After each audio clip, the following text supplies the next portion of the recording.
నేను మంగళగిరి నుంచి వచ్చానండి. నా పేరు ధరణి. మా పెళ్లి జరిగి 10 సంవత్సరాలు అవుతుంది. అమ్మా నాకిద్దరు బాబులు. ఒక బాబు 7 ఇయర్స్, ఒక బాబు 6 ఇయర్స్ అండి. ఏం చదువుకున్నావు తల్లి నువ్వు? డిగ్రీ వరకు చదివాను మేడం. ఇంట్లో చూసిన సంబంధమేనా? అరేంజ్డ్ మ్యారేజే చేశారు మాకు. మా హస్బెండ్ గవర్నమెంట్ ఎంప్లాయ్ అండి. ఏం జరిగిందంటే నేను పిల్లల్ని స్కూల్కి తీసుకెళ్తున్నప్పుడు ఆ స్కూల్ టీచర్తో ఒక పొరపాటు జరిగింది మేడం. ఆయనతో నా పరిచయాన్ని నేను ప్రేమ అనుకుని గుడ్డిగా నమ్మాను మేడం. ఎన్ని సంవత్సరాల పరిచయం అమ్మా? నాకు అతను 6 నెలలుగా పరిచయం మేడం. నా భర్తకు తెలియకుండా ఫోన్స్ చేయడము, వీడియో కాల్స్ చేయడము, మెసేజెస్ పెట్టడము, లంచ్ బ్రేక్లో అతన్ని భోజనం కూడా చేయనీయకుండా ఓవర్ టాకింగ్ చేసి అతన్ని నిద్రపోనీయకుండా అంతా మొత్తం నేనే చేశాను మేడం. తను కూడా అలాగే రియాక్ట్ అవ్వడం చూసి అదే ప్రేమ అని నేను నమ్మాను మేడం. నా భర్త ఏదీ లేదనకుండా అన్నీ సమకూర్చినా కూడా నా మనసు మాత్రం ఆయన్నే కోరుకునేది మేడం. ఆ మాస్టర్ గారిని చూడకుండా నేను ఉండలేని పరిస్థితిలో మా ఆయనకి ఏదో ఒక కారణం చెప్పి నా పిల్లల కోసం ఏదో ఒకటి తెమ్మని మా అమ్మ వాళ్ళ ఇంటికి పంపించాను మేడం.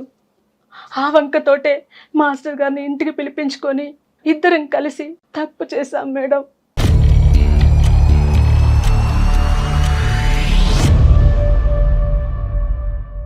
అతనితో నా ప్రేమ బలపడిపోయాక అతని అండ చూసుకొని నా భర్తను లెక్క చేయకుండా నా భర్త చూస్తుండగానే విచ్చలవిడిగా ప్రవర్తించాం మేడం. చాలా బాధ పెట్టాను.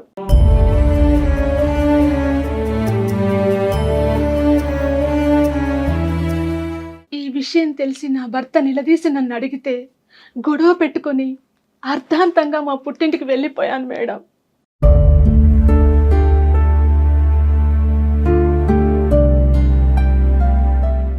నన్ను మోసం చేసి నా దగ్గర 4 లక్షల రూపాయలు తీసుకొని నా నంబర్ బ్లాక్ లిస్ట్లో పెట్టాడు మేడం. పైగా ఉద్యోగానికి ట్రాన్స్ఫర్ వేయించుకొని 100 కిలోమీటర్ల దూరంలోకి వెళ్ళిపోయాడు మేడం. ఫోన్ చేస్తే స్విచ్ ఆఫ్. మోసపోయాను మేడం.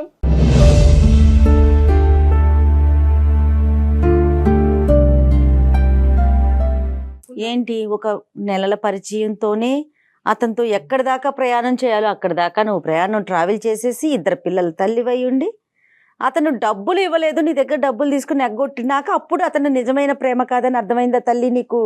కాదమ్మా, నాకు ఒకటి అర్థం కాదు. అసలు పెళ్ళయిన తర్వాత ప్రేమ ఏంటి, మళ్ళీ ఆ తొక్కలోడు ప్రేమలో నిజం ప్రేమ అబద్ధ ప్రేమ ఏంటమ్మా? ఎంతమంది పెళ్ళమ్మా నీకు? 2 అండి.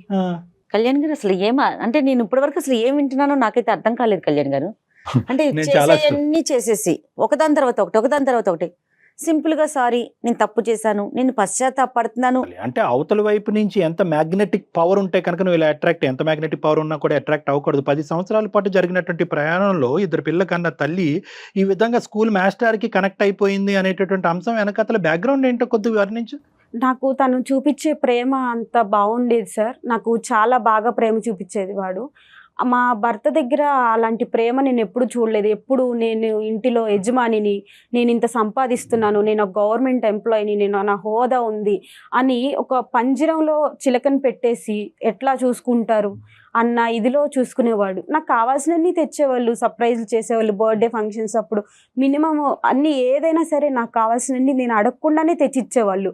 కానీ అక్కడ లేని ప్రేమ నేను ఈ స్కూలు సార్లో అనేది చూశాను. అతని ప్రేమకి నేను కనెక్ట్ అయిపోయి అలా ఎక్కువ ప్రేమ చూపించడం వల్ల బెస్ట్ ఏంటంటే మీలాంటి వాళ్ళు మీ మొగుళ్ళని VRSలు తీసుకోమని చెప్పాలన్నమాట. VRSలు తీసేసుకుని నా పక్కనే ఇలా అతుక్కున్నట్టు కూర్చోరా బాబు, నా చెయ్యి పట్టుకునే ఉండు అని అది కోరుంటే కనుక చేసి ఉండేవాడేమో. ఈ సినిమా చూపెట్టడం కంటే, ఈ 70mm బాహుబలి సినిమా చూపెట్టే దానికంటే అలా చెప్పుంటే వాడు రిటైర్ అయ్యి నీ పక్కన కూర్చుని ఉండేవారు, ఇద్దరు ఇలా అతుక్కుని కూర్చుని ఉండేవారు రోజంతా. చెప్పడానికైనా సిగ్గుండాలమ్మా. ఏమన్నా ప్రేమను వర్ణించే విధానం అమ్మా ఎంత భారం ఉంటుందమ్మా. ఎంత టైం స్పెండ్ చేయగలడు ఫ్యామిలీ గురించి? నన్ను బాగా కేర్ గా చూసి మాట్లాడుతూ ఉండేవాళ్ళు సార్. డబ్బులు అనేది ఎందుకు ఇచ్చావు? తనకి లేదు శాలరీ పడలేదు అని చెప్పేసి అంటే కొంచెం ఫైనాన్షియల్ గా నేను సపోర్ట్ చేశాను. నువ్వు పని చేస్తున్నావా? నా భర్త దగ్గరే నేను డబ్బులు తీసుకుని ఇచ్చాను. అతనికి టోపీ వేసావా మీ ఆయన దగ్గరికి? అతను అడగలేదా ఇంత డబ్బులు దేనికని? లేదండి, నేను ఆయన అడగంగానే నేను ఒక చూపు చూడంగానే ఆయన సర్లే ఎందుకులే అన్న ఇదిలో వెళ్ళిపోయేవాళ్ళు. దేనికి? బంగారం బట్ట ఏం అడిగేవాళ్ళు కాదు. ఇచ్చాడా? నేను అంత మంచి హస్బెండ్ ని మోసం చేశానని ఈ అబ్బో, రోజు పశ్చాత్తాపం వద్దులే తల్లు, పడుతున్నాను. వద్దమ్మ నీకు దండం. అది కాదు కానీ ఎంత డబ్బు? 4 లక్షల వరకు. 4 లక్షలు ఉం. ఈ దరిద్రుడికి? అవును సార్. మీ ఆయన కష్టం పడి చెమట వచ్చి ఏసీలు కొని పెడితే కనుక ఆ ఏసీ గదిలో వేరే వాడిని తీసుకొచ్చి పడుకో పెడతావా? ఇలా మాట్లాడటం తప్పు కాదు, తప్పుగా భావించొద్దు. నేను చేసిన తప్పే సార్, అందుకే నా భర్తతో ఒక్కసారి మాట్లాడి నా కాపురం నిలబెట్టండి సార్. అమ్మా ఈరోజు నేను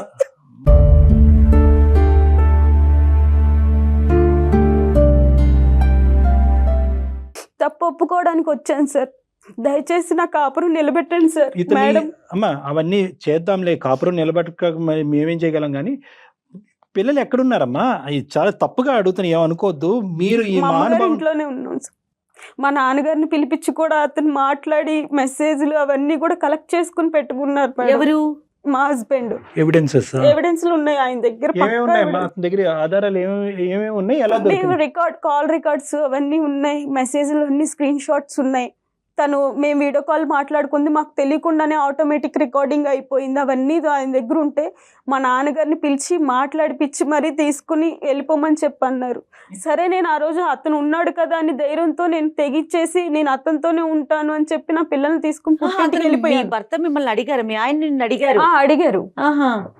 అడిగి మా నాన్నగారిని పిలిచి మాట్లాడి పంపించేశారు. ఆ తర్వాత నేను వెళ్ళిపోయాను. సరే ఎక్కడికి వెళ్ళావు? నేను నిజాన్ని ఒప్పుకున్నాను. అవును అతనికి నాకు రిలేషన్ ఉంది, నువ్వేం చేయలేవు, నువ్వు ప్రేమ చూపించలేదని నేను 4-5 ఎక్కువగా మాట్లాడేసి నా భర్త మనసును బాధ పెట్టి మరీ నేను పుట్టింటికి నా పిల్లల్ని తీసుకుని వెళ్ళిపోయాను. పుట్టింట్లో మీ అమ్మ వాళ్ళు ఏం అడగలేదా నువ్వు ఎందుకు వచ్చేసావు పిల్లల్ని ఇప్పుడు తీసుకుని? అడుగుతున్నారు.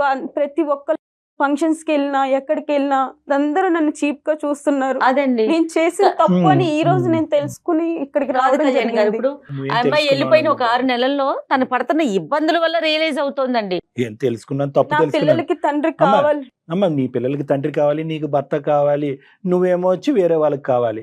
ఏందో మీ దరిద్రం. లేదండి అది కాదు, తప్పు వినండి. తెలుసుకున్న అతను నన్ను వదిలేసి వెళ్ళిపోయాడు. అది ప్రేమ, తప్పు ఎప్పుడు నిజమైన తెలుసుకున్నావు ప్రేమ అన్నది point. కాదని నేను నో మేడం, తెలుసుకున్నాను. No madam, I think I have to correct you before I speak to your husband. చాలా ఇంపార్టెంట్. నిన్ను మార్చిన తర్వాత నీ భర్తతో మాట్లాడాలి.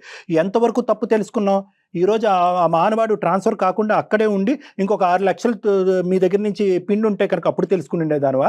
10 లక్షలు పిండి ఉంటే ఇప్పుడు ఆ మనిషి డబ్బులు తీసుకున్నాడు, శారీరకంగా నీ వల్ల సుఖపడ్డాడు, వాడు ఎక్కడున్నాడో తెలియదు, ఈ రోజు అక్కడి నుంచి తప్పించుకుని పారిపోయాడు. కాబట్టి ఇంటికెళ్ళి పుట్టింటికెళ్ళి పిల్లలతో పాటు ఉండటం అనేది ఇరుగు పొరుగు వాళ్ళు అవమానకరంగా అడుగుతున్నారు కాబట్టి ఈ రోజు ఇక్కడ కూర్చో. కరెక్ట్ కళ్యాణ్ గారు. See, the concept is very clear అమ్మ. ఇక్కడ తప్పు అవును సార్, నేను తప్పు చేసిన తెలియటం తప్పే. అమ్మ దయచేసి నా కాపురాన్ని నిలబెట్టండి సార్. అమ్మ నిలబెడతాం, అది కాదు. వినండి, ఒక 2 నిమిషాలు వింటే మీలో వచ్చే మార్పు బట్టి అతనికి ఇచ్చే సజెషన్. ఇప్పుడు కేవలం అయ్యా మీ ఆవిడ ఇక్కడికి వచ్చింది, ఇక్కడికి వచ్చి ఓ కన్నీరుగా ఏడుస్తుంది కాబట్టి మీరిద్దరు కలిసి ప్రయాణం చేసేసేయండి, గతం అని వదిలేసేయండి అని చెప్పేస్తాను అనుకున్నావు అందమైన జీవితంలో. అది కాదు కథ. ఇక్కడ నీ తప్పు ఎందుకు జరిగింది, ఎలా జరిగింది, నువ్వు ఎంతవరకు రియలైజ్ అయినా. రేపు పొద్దున మళ్ళీ వస్తాడు, ఇంకో స్కూల్లో వస్తాడు, ఈ స్కూల్లో రాడు. నీ ఫోన్ నెంబర్ ఉంది, నీ ఇంటి అడ్రస్ కూడా ఉంది అతని దగ్గర. అది దరిద్రం ఇక్కడ. ఇప్పుడు ఫోన్ నెంబర్ ఒకటే ఉంటే కనుక నెంబర్లు మార్చుకోవచ్చు. ఏం చెప్తావు ధరణి, ఏమని చెప్తావు? ఇప్పుడు ఏం చెప్పగలవు చూడు. నేను ఈ రోజు తప్పు చేసి ఇక్కడ కూర్చున్నానంటే నా భర్త తప్పు ఏమీ లేదంటున్నారు డాక్టర్ గారు. ఉందండి, ఆయన తప్పు కూడా ఉంది. ఆయన తప్పు చేయలేదా? బయట చేస్తారు ఖచ్చితంగా. ఆయన మనకు నగలు కొనిపించారు, 1.5 లక్షల జీతం, గవర్నమెంట్ ఎంప్లాయ్ అనేది కాదు. ప్రేమ అనేది ఉండాలి కదండి. ఆ ప్రేమ లేదు, అతన్ని నన్ను సరిగ్గా పట్టించుకోకపోవడం. ఎన్నిసార్లు అడిగావమ్మా ధరణి, నాకు ప్రేమ లభించట్లేదు, నీ బంగారం వద్దు, నీ బట్టలు వద్దు, ఇవేమి వద్దు, నువ్వు పక్కన కూర్చొని నన్ను ప్రేమిస్తే చాలు అనేది ఎన్నిసార్లు నీ భర్తకి చెప్పావు నువ్వు? మాట్లాడాను సార్ ఒకసారి, నాతో ప్రేమగా ఉండండి, మాట్లాడండి అంటే, నేను నగలు కొనిపెట్టింది ప్రేమ కాదా, నేను చీరలు కొనిపెట్టింది ప్రేమ కాదా, ఓన్గా హౌస్ కొన్నాము, ఇంత పెద్ద ఫ్లాట్ ఉంది మనకి, పిల్లలు మంచి స్కూల్లో చదువుతారు, ఇలాంటివి మాట్లాడుతున్నారు తప్పితే ఎంతసేపు జాబు ఇదే తప్పితే ఒక భార్య, ఒక పిల్లలు ఇలాంటిది అనేది లేదు సార్. అతని దగ్గర ప్రేమ అనేది లేకపోయింది. మేడం మీరు చెప్పవలసింది అంతా చెప్పండి ధరణి గారు, అన్నీ నేను చెప్తాను. అమ్మా అందరి ఇళ్ళల్లో ఇదే జరుగుతుంది, నువ్వు అంటున్నావు. మగవాళ్ళు అందరూ ఇంతే కదండి, బయట వేరే వ్యవహారాలు నడిపిస్తూ ఉంటారు, ఇంట్లో భార్యకి ఎటువంటి స్థానాన్ని ఇంపార్టెన్స్ ఇవ్వట్లేదంటే కనుక ఏమి మూకమ్మడిగా వెళ్ళి అందరు ఆడవాళ్ళు స్కూల్ మాస్టర్లతో లేచిపోతున్నారా? ఏం మాట్లాడుతున్నావు అమ్మా? ఇదేమి భర్త ఇవ్వనటువంటి సంతోషం, ప్రేమ గురించి మీరు బయటకు వెళ్ళటం ఏం కాదు. ఇది ఎక్స్ట్రా అనమాట. ఎలాగైతే కనుక క్రికెట్ మ్యాచ్లో 11th ప్లేయర్ 12th ప్లేయర్ లాగా ఉంటారో అలాగే ఎక్స్ట్రా కావాలి మీకు, అంతే. లేదండి, సుఖం- నేను ఆ పెళ్లికి సుఖం ముందు కూడా కోరికి- ఎవరిని ప్రేమించలేదు. ఇక్కడ నా తల్లిదండ్రులు చూసిన సంబంధాన్ని నేను చేసుకున్నాను. ఓ ప్రేమ అంటే ఇలా ఉంటదని ఆయన చూపించే అమ్మ ప్రేమలోనే నేను అమ్మ చూసానండి. శుభ్రంగా నా భర్త ఏనాడు నన్ను అలా ప్రేమించలేదు. నువ్వు పెళ్లికి ముందు ప్రేమించి వేరే వాడిని పెళ్లి చేసుకుని ఉంటే కనుక మేము చాలా హ్యాపీ ఫీల్ అయ్యే ఉండవు. ఈ పెళ్లి తర్వాత ఈ ప్రేమాయణాలు, మంచి ప్రేమ, కొత్త ప్రేమ, పాత ప్రేమ, దొంగ ప్రేమ అని అంటున్నావు కదా ఇందాక, ఇలాంటివి ఉండవమ్మా. శుభ్రంగా మీరు ప్రేమించుకుని మీ తల్లిదండ్రులను ఎదిరించి మొగుడంటే ఇలాగే ఉండాలి, నన్ను ఈ స్థాయిలో ప్రేమించిన వాడితోనే నేను కాపురం చేస్తాను, లేదంటే కాపురం చేయను, లేదంటే 5-10 సంవత్సరాల తర్వాత వేరే వాడితో లింక్ పెట్టుకుని దొబ్బేస్తానని అనుంటే అవే బెటర్, వీటికంటే అవే బెటర్. ప్రేమ అంటే కనుక సిన్సియారిటీ. నీ మొగుడు సిన్సియర్గా కష్టపడేటటువంటి ఒక వ్యక్తి. ఈ రోజు అతను ఎందుకు ఇన్ని ఎవిడెన్స్లు దాచిపెట్టిన తర్వాత ఈ రోజు గుట్టిప్పాడు అనేది నాకు అర్థం కావట్లేదు. కానీ అదొక అర్థం కాని దొరకపట్టిన మొదటిసారి ఒక వీడియో, ఒక మెసేజ్, ఒక క్లిప్పింగ్ దొరికినప్పుడే నిన్ను దొరకపట్టి నీకు ఒక బుద్ధి చెప్పేటటువంటి ప్రయత్నం, లేదంటే తండ్రిని పిలిచి ఒక పంచాయతీ పెట్టేటుంటే ఇక్కడ వరకు వచ్చి ఉండేది కాదు. అతను ఎందుకు ఇవన్నీ దాచిపెట్టాడు నాకు అర్థం కావట్లేదు. ఎన్ని ఎవిడెన్స్లు ఉన్నాయా? 6 నెలలు మొత్తం కథ అంతా ఉంది అతని దగ్గర. ఉందండి.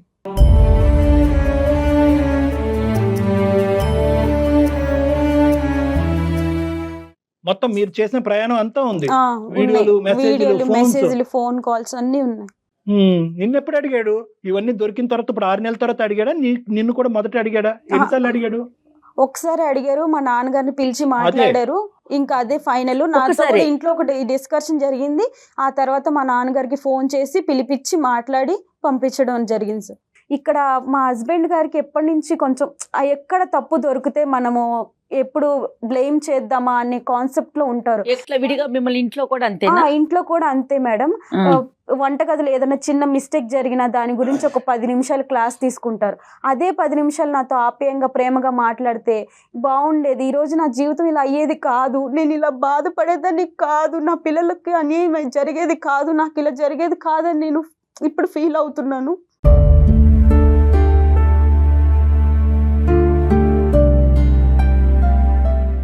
అక్కడ ఏంటంటే నాకన్నా మా ఆవిడ అందంగా ఉంటుంది, ఎక్కడైనా తప్పు చేయకపోదా అని ఇన్ని సంవత్సరాలు ఇన్నాళ్ళు ఎదురు చూసి ఇవన్నీ కలెక్ట్ చేసుకున్న ఫాదర్ని పిలిపించి మాట్లాడి ఇలా చేశారు. చేయాల్సిందంతా వాడు చేసి సుఖం, నువ్వు సుఖాన్ని ఇచ్చావు. నీ అందం గురించి ఏదో మరి వాడు పడ్డాడు, ఏమవుతుంది, వాడు పెళ్ళి అయిందో లేదన్నది మాకు అనవసరం. ఆ సబ్జెక్ట్ వాడు ఇష్యూలో మీకు వెళ్ళాం. ప్లస్ నీ డబ్బులు కూడా కాజేస్తావు. ఇప్పుడు 2 పెద్ద ఆధారాలు ఉన్నాయి మీ ఆయన దగ్గర. ఎస్, నా డబ్బులు పట్టుకెళ్ళిపోయింది. ఏం చేసినా డబ్బులు తిరిగి తీసుకొస్తుంది. నెంబర్ 1, 10 సంవత్సరాల ప్రేమ, నేను ప్రేమించినటువంటిది, నేను త్యాగం చేసినవన్నీ కూడా పనంగా పెట్టింది. దానికి ఏం చేస్తుంది? ఒక తల్లిగా ఇంత వికృతి చేష్టలు చేస్తుంటే కనుక ఎలా ఎన్ని ప్రశ్నలు అడుగుతాడు చూడు మీ ఆయన. కలుపుదాం ఫోన్. అవన్నింటికి ఈరోజు నువ్వు సమాధానం చెప్పలేవు, మేము చెప్పుకోవాలి సమాధానం. కాల్ చేయి మరి ఒకసారి చూద్దాం.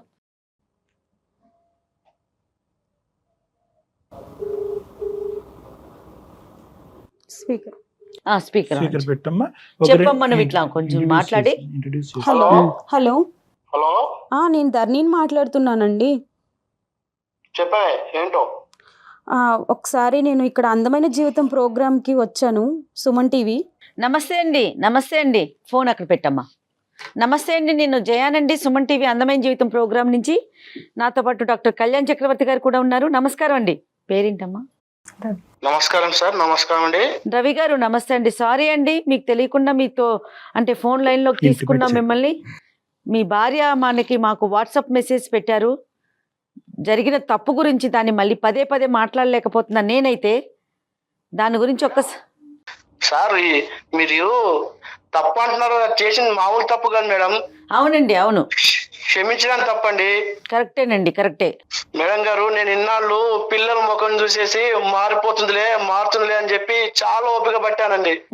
కానీ అది మారడం పట్టుకుని పెట్టేసి వాడితో ఫోన్ లో మాట్లాడటము నాకు కళ్ళారు చూశానండి. సాక్ష్యాలు నా దగ్గర ఉన్నాయండి. రవి గారు నమస్తే. రవి గారు నమస్తే సార్. నమస్కారం సార్. అసలు ఏమి అడగాలో కూడా నాకు అర్థం కావట్లేదు రవి గారు. ఎందుకంటే ఏమండి తప్పు అయిపోయిందండి అంటే మేమెవరో చెప్పడానికి, తప్పు ఒప్పు అయిందో ఒప్పు తప్పు అయిందో అని చెప్పడానికి మేమెవరు? అనుభవించేటటువంటి మీరు చెప్పాలి. ఆవిడని క్షమిస్తారా, మళ్ళీ ఆవిడని ఇంట్లో రాబట్టుకుంటారా, పిల్లలకు ఒక తండ్రిగా నిలబడతారా లేదా? So what ever is coming from our direction Ravi గారు ఈజ్ ఎ రిక్వెస్ట్. అంతే సార్. నా జీతంలో సగం దానికి ఖర్చు పెట్టాను సార్. దానికి ఏం లోటు చేశాను సార్? నేను ఏం లోటు చేశాను సార్? నా అనుభవించి నా వస్తువులు, నా మెడలు, నా ఆఖరికి బంగారు నెక్లెస్ కావాలంటే అప్పు చేసి మరీ కొన్నాను సార్. నా అనుభవిస్తూ, నా వస్తువులు అనుభవిస్తూ, నా తినుకుంటూ ఎవడు పక్కలో పడుకుంటే ఏ వాగడు ఊరుకుంటారు సార్?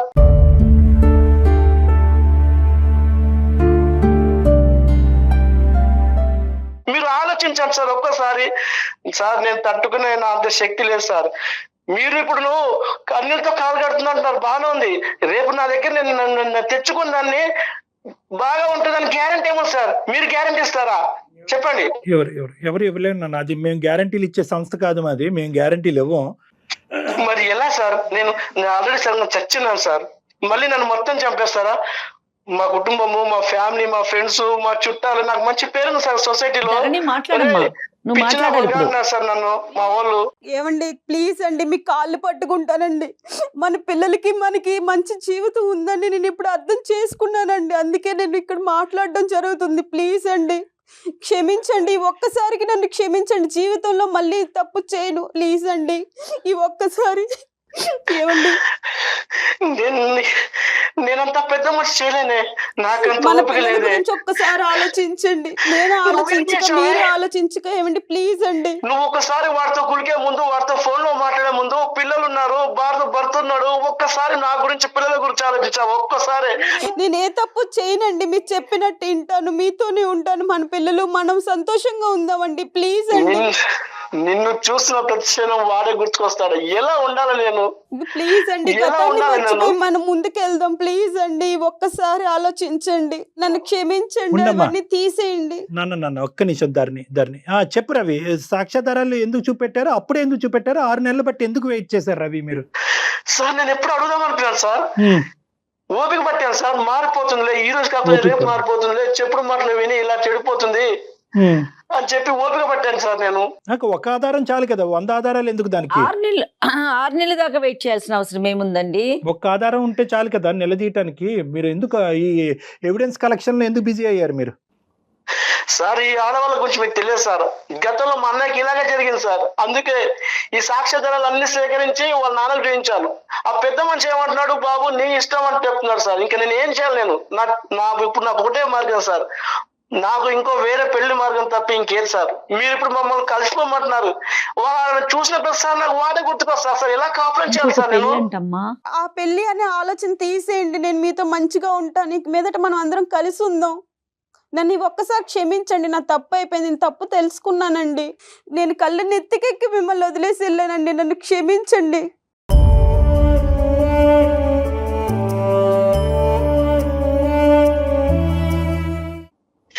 చూడదాన్ని నేను చచ్చిపోయి ఉన్నానే. ఇప్పుడు నువ్వు నన్ను మళ్ళీ నా దగ్గరికి వస్తానంటున్నావు. నేను ఏ ముఖం పెట్టుకొని నిన్ను చూసిన ప్రదేశం అదే గుర్తుకొస్తుంది. నన్ను ఎలా ఉండమంటావు? లేదండి, గతాన్ని అంతా మర్చిపోయి మనం మన పిల్లలతో కలిసి ఉందాం అని అంటున్నాను కదండి, అర్థం చేసుకోండి. ధరణి ఒక్క నిమిషం ఉండమ్మా, నువ్వు ఎంత మర్చిపోవాలో అతను చెప్పక్కర్లేదు ఇప్పుడు, ఎందుకంటే అతను ఎంత మర్చిపోతారు, అతనికి చూడకూడదంతా చూశాడు. రవి నేను ఒకే ఒక పాయింట్ చెప్తాను రవి, నేను ఇందాక చెప్పినట్టుగా మేము ఇక్కడ ఏ గ్యారంటీలు ఇవ్వలేం, ఓకే? కానీ ఒక వ్యక్తి ఇక్కడ వచ్చి కూర్చున్నప్పుడు, అంటే ఈ ఎరీనా వరకు వచ్చి ఈ ప్లాట్ఫామ్ మీద కూర్చుని తన తప్పులు ఒప్పుకుని తను చేసినటువంటి పాపం పని ఏంటి అనేది పూర్తి స్థాయిలో రియలైజ్ అయ్యి, నేను ఒక 2 పిల్లలకి తల్లిని అనేటటువంటి అంశాన్ని కూడా మర్చిపోయి అమ్మాయి ఇంతకుముందు విచ్చలవిడిగా ప్రవర్తించింది, అదంతా రియలైజ్ అయ్యి ఇక్కడ కూర్చుంది.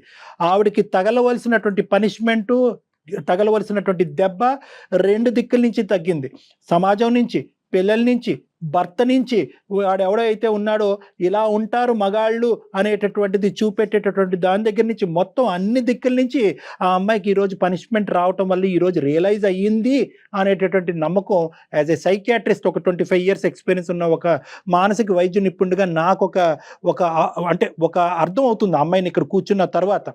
సో ఏంటంటే నేను బ్లైండ్గా నమ్మేసి ముందుకు వచ్చేసి అని నేను చెప్పను, ఒకటే అడగగలను, రిక్వెస్ట్, నాకు ఆ అమ్మాయి మారింది అనేటువంటి నమ్మకం నాకు వచ్చింది కాబట్టి ఒక్క అవకాశం ఇవ్వండి. ఎలా ఇవ్వమంటారు డాక్టర్ గారు అని మీరు అడుగుతారు కదా, ఒకే ఒక పాయింట్, 10 years పాటు మీరు జరిగినటువంటి ప్రయాణం వర్సెస్ 6 months పాటు ఈ అమ్మాయి చేసినటువంటి తప్పు, ఈ 2 విశ్లేషించుకోండి.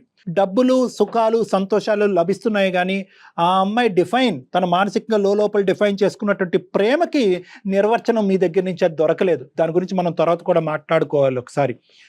ఏంటి అంటే కనుక భర్త అనేటువంటి బహుశా సినిమాలు చూస్తుందా, సీరియల్స్ చూస్తుందా, ఎదురింటి పక్కింటి వాళ్ళు కాపురాలు చూస్తుందా నాకైతే తెలియదు, కానీ తన మనసులో మాత్రం భర్త అంటే కనుక ఇలా రావాలి, ఇలా మాట్లాడాలి, ఇలా ఉంచాలి. అలా కాకుండానే అందంగా ఉన్న నువ్వు నా చేయి దాటిపోతావు అనేటటువంటి అభద్రతతో మీరు ఉండటము, నువ్వు బయటకు వెళ్తే కనుక ఏ విధంగా ఉంటావు అనేటటువంటి ఆలోచనతో ఉండటం వల్ల ఆ అమ్మాయి ఆశించినటువంటిది. అయినా కానీ ఆ అమ్మాయి చేసినటువంటి తప్పుని నేను సమర్థించట్లేదు. కానీ అటువంటిది లభించకపోవటం అనేది ఒక ఎత్తు అయితే కనుక ఈ అమ్మాయి లోపాలని స్టూడెంట్ క్లాసుల కంటే ఈ అమ్మాయిని కౌన్సిలింగ్ చేసుకుంటూ ఈ అమ్మాయి దగ్గర నుంచి మొత్తం ఇన్పుట్ అంతా కూడా ఒక నీచుడు రాబట్టుకున్నాడు. అటువంటి నీచులు ఈ అమ్మాయికి ముందే పరిచయం అయి ఉంటే కనుక ఏమై ఉండదో మరి నాకు తెలియదు, కానీ వాడు రాబట్టుకుని ఈ అమ్మాయికి ఏదైతే కావాలి అని అనుకుంటుందో వాడు ఏంటంటే దాన్ని మసిపూసి మారేడుకాయ చేసి ఆ అమ్మాయికి ఇప్పించి దాంతోపాటు మీ డబ్బులు కూడా లాక్కునేటటువంటి స్థాయి వరకు చేసినటువంటి ఒక వ్యక్తి అక్కడి నుంచి ఎప్పుడైతే అతనికి కావాల్సినవన్నీ వచ్చినాయో అక్కడి నుంచి పారిపోయినట్టు. సో ఈ రెండు ఫోర్సెస్ వల్ల ఈ అమ్మాయి తప్పటడుగు వేసుకుంది. ఆ విధంగా చూడండి, 10 years వర్సెస్ 6 months కింద చూడండి మీరు.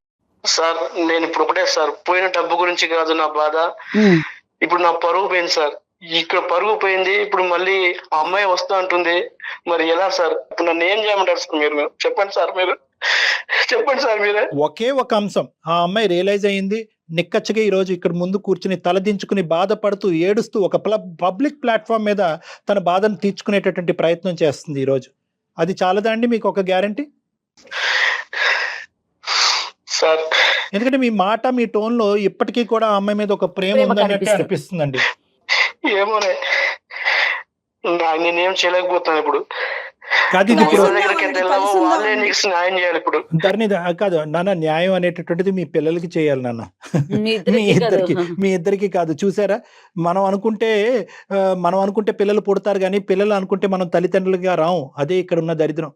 ఇప్పుడు ఆ పిల్లలు ఇప్పుడు నాశనం అవుతారు. ఇప్పుడు మీరేమనుకుంటున్నారు, నా భార్య తప్పు చేసింది కాబట్టి నేను వెళ్తాను, ఇంకో పెళ్లి చేసుకుంటానని మీరు అంటున్నారు. ఆ అమ్మాయి ఏమొచ్చి విచ్చలవిడిగా తిరిగినప్పుడు పిల్లలు గుర్తుకు రాలేదు, కాపురం గుర్తు రాలేదు, భర్త గుర్తుకు రాలేదు. ఇప్పుడు సడన్ గా వచ్చి ఏమండి మనకు పిల్లలు ఉన్నారండి, మన నలుగురు ఉందాం అంటున్నారు. ఏంది పిచ్చుకోవాల? ఎటు పాల్పొనే సందిగ్ధంలో ఉన్నాను సార్. చెప్పనా? చెప్పండి సార్ మీరే. కేవలం 1 గంట పాటు మనం ఫోన్ కాల్లో మాట్లాడేసుకున్నాం. ఆవిడ ఇక్కడ ఏడ్చేసి మీ కాళ్ళు కన్నీళ్ళతో కడిగేస్తుంది కాబట్టి బాబు రవి నువ్వు వచ్చేసి ఆవిడతో కాపురం చేయని చెప్పి నేను చెప్పను. అందు గురించి ఇందాకటి నుంచి నేను మిమ్మల్ని బతిమాలట్లేదు, అడుక్కోవట్లేదు. బాబు ఇది పిల్లల గురించి కాపురం, పెద్దవాళ్ళ గురించి కాపురం అని నేను చెప్పట్లేదు. ఇది కంప్లీట్గా మీ కోర్టులో ఉన్న బంతి. మీరు ఎలా ఆడితే అలా నడుస్తుంది. మీరు కావాలి అనుకుంటే ధరణి ఉంటుంది, నో అనుకుంటే నో. కానీ నేను ఈరోజు మీకు ఏం చెప్తున్నానంటే ఇది ఒక్క దెబ్బతో తెగేది కాదు. దయచేసి 1-2-3 సార్లు మీరిద్దరు నా దగ్గరికి రండి. ఎందుకంటే ఈరోజు కలిపి పంపించడం అనేది ఎంత ఇంపార్టెంటో రేపొద్దున ఈ అనుమానం, అవమానం, ప్రశ్నలు, కోపాలు, తాపాలు పిల్లలు ఎదుర్కొంటా కానీ మీ ఇద్దరు కానీ మళ్ళీ ఫ్యూచర్లో రాకూడదు. ఈ దెబ్బతో మొత్తం అంతా కట్ ఆఫ్ అయిపోవాలి ఇద్దరికి కూడా.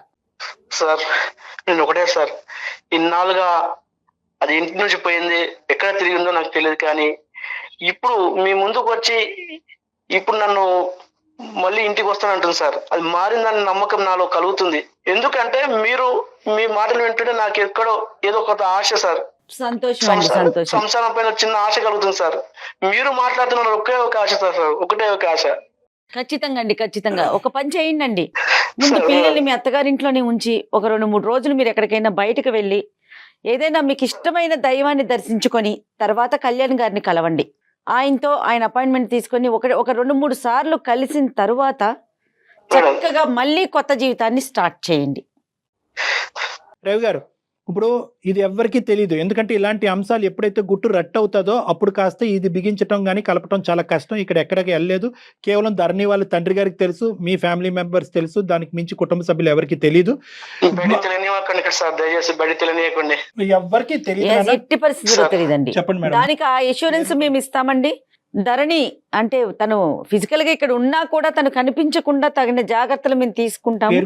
పేరు కూడా తను నేను ఒరిజినల్ గా మాట్లాడేస్తాను అన్నా కూడా మేము సుమన్ టీవీ తరపున వద్దమ్మా అట్లా రాకూడదు, అది నీకు మంచిది కాదని చెప్పి తన పేరును కూడా మార్చాము. తన ఫేస్ కూడా క్లియర్ గా కనిపించకుండా అన్ని జాగ్రత్తలు తీసుకున్నామండి. అసలు ఆ విషయానికి మీరు ఎటువంటి సందేహం పడొద్దండి. ఈ డిస్కషన్ కూడా ఏదైతే ఉందో ఏదున్నా మీరు ఆవిడని అడగవలసిన ప్రశ్నలు, ఆవిడ మిమ్మల్ని అడగవలసిన ప్రశ్నలు ఏదన్నా కూడా నా రూమ్ లోనే నడవనియండి ఒక 2-3 Yes. సార్లు. అప్పుడు ఏంటంటే అన్ని సమాధానాలకు ఒక మీడియేషన్ ఉంటుంది కాబట్టి గొడవలు కాస్త భావోద్రేకాలు కాస్త ఇంకో స్థాయికి వెళ్లకుండా నిలవరించేటటువంటి వాళ్ళు అవుతాం. మీ భార్యను Sir. ఎప్పుడైతే మీరు సపోర్ట్ చేసుకుంటారో వేరే వాళ్ళు మీ బ్రెయిన్ లో వేరే విషబీజం నాటకుండా నాటకుండా ఉంటారు. ఉంటారు. ఎందుకంటే రేపొద్దున నేను మారుస్తాను, ఆవిడని మారుస్తాను, మిమ్మల్ని ఇద్దరిని కలిపి పంపిస్తాను, ఏంటంటే నీ భార్య అలాగే ఉందా ఇంకోలా ఉందా అని ఎవరిని అడిగితే కనుక మళ్ళీ కథ మొదటికి వస్తుంది. కాబట్టి ఏంటంటే మీ కౌన్సిలింగ్ ఎంత ఇంపార్టెంటో వేరే వాళ్ళ నోర్లు మూయించడం కూడా అంతే ఇంపార్టెంట్. ఆ భాగం మీరు చూసుకోండి, మీ ఇద్దరు భాగం నేను చూసుకుంటాను. వేరే వాళ్ళంటే మీ పేరెంట్స్ ఏనండి, ఇంకెవరో ఉండరు. తను మనసు మార్చుకొని తను మారిందని ఒక్కటే సార్, ఆ ఒక్క మాట నాకు హ్యాపీగా, నాకు సంతోషం Super, ఇస్తుంది సార్. super. ఆ నమ్మకం సార్. బా సార్ మీ సమక్షంలో తను మారిందని ఒప్పుకుంటుంది సార్, తప్పు తెలుసుకుంటుంది సార్. నాకు అదే సార్, అదే ఒక్కటి నమ్మకం చాలు సార్ నాకు. సంతోషం అండి. ఇది అయిపోయాక ఒకసారి మేడం. మాట్లాడదామండి, డాక్టర్ గారిని కలుద్దురు గాని. దాని తర్వాత చక్కగా కొత్త జీవితాన్ని ప్రారంభించండి. ఖచ్చితంగా మేడం, ఖచ్చితంగా. థ్యాంక్ యూ సో మచ్ అండి, చాలా హ్యాపీగా అనిపిస్తోంది. థ్యాంక్ యూ సార్, ఎందుకంటే ఒక థ్యాంక్ యూ చిన్న మేడం, సలహాతో మార్పు వచ్చి మీరు యాక్సెప్ట్ చేశారు. Thank you madam, thank thank you you, madam. Thank you అండి. ఓకే రవి గారు, నమస్తే. థ్యాంక్ యూ అండి, నమస్తే. ఈ Thank you, అమ్మాయికి sir. ఏమైనా చెప్తారండి? ఏం లేదు రవి గారు, మీరు ఫోన్ పెట్టేసేయండి. సార్ సార్ సరే సార్. థ్యాంక్ యూ అండి, మనం Thank మళ్ళీ you, sir. కలుద్దాం. Thank thank you, you. thank you. నేను ఫోన్ పెట్టేమని ఎందుకన్నా తెలుసా ధరణి, మిమ్మల్ని కలిపినంత మాత్రాన నీ తప్పుని నేను క్షమిస్తున్నట్టు కాదు. ఎందుకంటే క్షమిస్తే కనుక ఇదే పరిపాటి అయిపోతుంది, సమాజంలో ఇదే అలవాటు అయిపోతుంది. అందుగురించి అతను ఫోన్ కట్ చేయమని చెప్పి నేను నీతో మాట్లాడుతున్నాను. ఏమనుకుంటారు, ఆ తప్పు చేస్తాం కదా, సారీ అయిపోయి. చెప్పేసాం కదా, లేదంటే అందమైన జీవితంకి వచ్చి జయ గారిని డాక్టర్ కళ్యాణ్ చక్రవర్తి దగ్గర చెప్పేసాం కదా, మళ్ళీ కుటుంబాలను కలిపేస్తారు. నో అమ్మా, తప్పు జరగకూడదు. ఏ కారణం జరగకుండా చూసుకుంటాను సార్ అది నేను. తప్పు జరగకూడదు. నీకే కాదు, జరగనివ్వను నీ సార్, ద్వారా ఇంకెప్పుడు ఏంటంటే అలాంటి పొరపాటు నీ ద్వారా లక్షల మంది ప్రేక్షకులకు మనం చెప్పేటటువంటిది ఏంటంటే కనుక, తప్పు అయిపోయిన తర్వాత కాళ్ళు పట్టుకుంటాను, అపాలజీలు చెప్పుకుంటాను, పిల్లలు నాశనం అయిపోతారు అనేటటువంటిది. మనం తప్పు చేస్తున్నప్పుడే ఈ వేరే వాళ్ళు కాళ్ళు పట్టుకునేటటువంటి అవసరం ఉండకూడదు. పిల్లల భవిష్యత్తు గురించి ఉండేటటువంటి ఆలోచన ఆ సమయంలో ఉంటే కనుక తప్పులు జరగవు. కాబట్టి అందరికీ నేను చెప్పేది ఏంటంటే పరిణామాలు ఆలోచిస్తూ ముందుకెళ్ళండి, సమస్యలు రావు. థ్యాంక్ యూ కళ్యాణ్ గారు, థ్యాంక్ యూ అండి.